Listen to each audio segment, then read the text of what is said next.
Welcome po kayo sa YouTube channel ko, DJ Rejoy03 Villagracia. Pa-subscribe naman po ng channel ko. Pahit na rin ang notification bell para palagi po kayong update sa mga gagawin ko pang video na kagaya nito.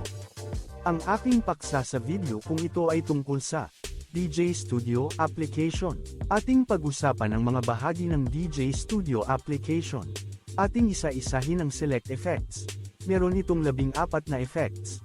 Bago tayo mag-umpisa sa ating paksa, gusto ko munang sabihin ang tamang paggamit ng mga effects.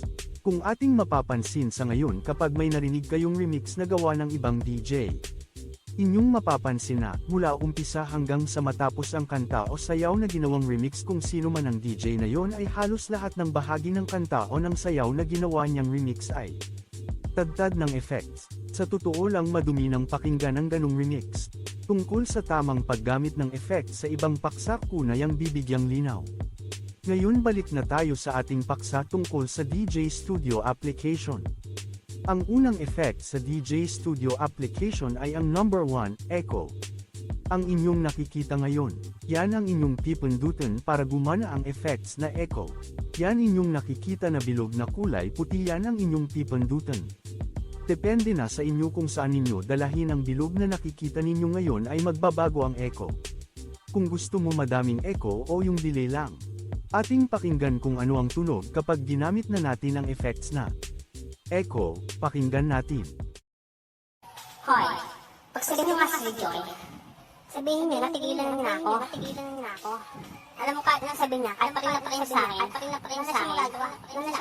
wala nang kami, forever.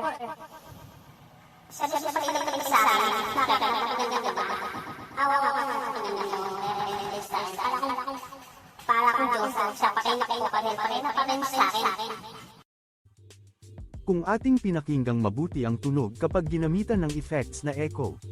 Sa DJ Studio Application ganyan ang tunog ng unang effect sa DJ Studio Application. Kung meron po kayong gustong itanong tungkol sa paksa kong ito, mag-comment lang po kayo. Maraming salamat po sa inyong panunood. Ako si DJ Rejoy03 Villagracia.